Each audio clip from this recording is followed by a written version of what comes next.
Time, setting, situation, and event. Now we are going to see that how setting, situation, and event within a given time help us in the interpretation of what is being said and the social meaning of the language that is being used. Now, the first thing to remember over here is that if we would like to interpret how the language is being processed by the speakers, we need to understand the basic role of setting. And even before that, we need to see how the native speakers, or by native speakers I would mean how the speech community within which you are there to understand their language-based practices, we need to see how do they divide or how do they organize their social community. In other words, we can call it an ecological environment. How do people exist in relation to each other? How do languages that they use exist in relation to each other? And that is when only we will be able to identify the opportunities available to the people as they use language or the constraints that are operative on their language choices. Now, we were looking at this small town in Norway, and we were looking at what are the different settings within this small town in Norway. And the first cluster that we can safely put together is home, church, school.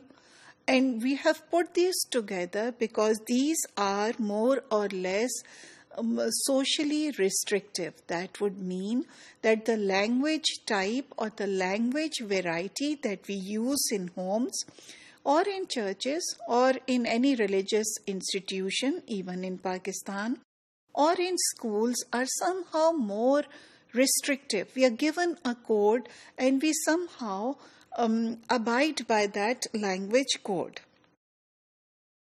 Then we come to the workplace. Workshops that were operative over there. Now, in a workplace, actually, people come together from different backgrounds, and it is a possibility that you have more choice regarding code switching, moving from dialect to a standard language use. However, if the workplace is small, if it's a family business, then again it will be socially restrictive because we would be somehow obliged to use a dialect that enables us to identify with this small community. This is so if they are next of kin, then that means the language choice will be affected by it. Now, in this small town, which was a small port, there were people who were working on the dock, and when you're working on a dock, then you come across several people who are also non-locals. So when non-locals come across and meet with locals for any commercial activity, which is for the benefit of both, then there is a larger opportunity for sort of deviance from the language codes or the dialect that you have been using.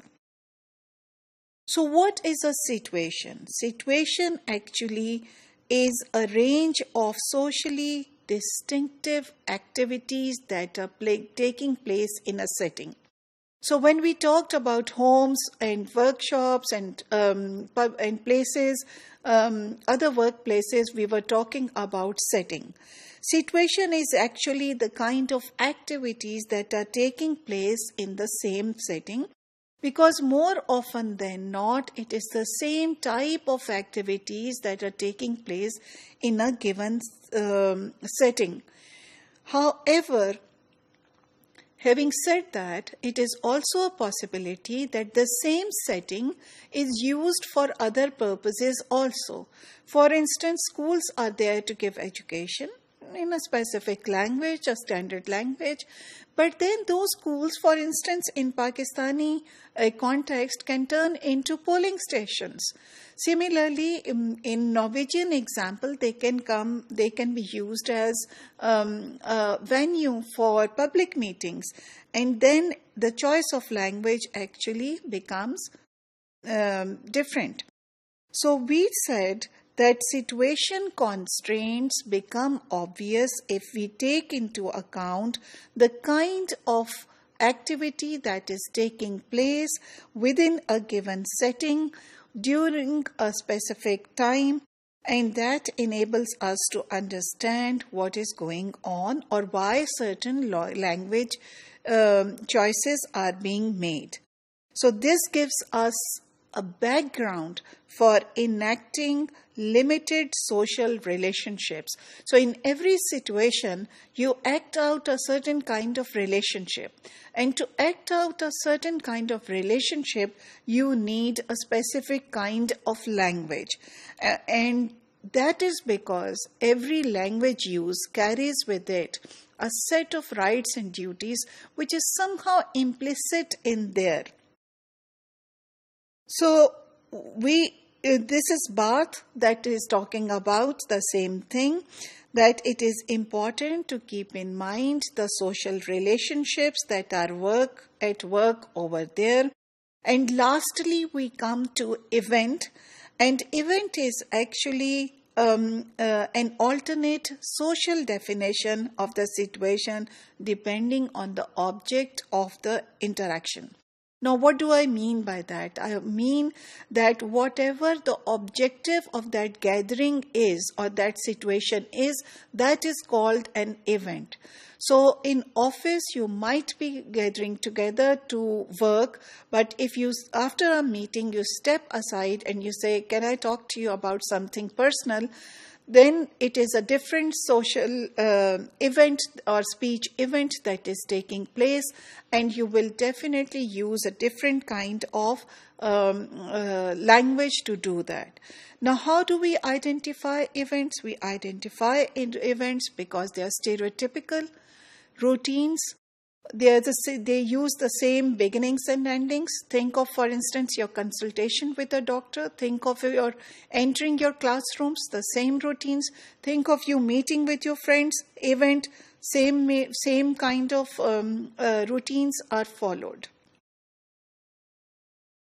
So we would like to wind up now that what we are saying is that setting, situation, and event are three complex stages, one after the other, that enable us to understand and interpret the speech event.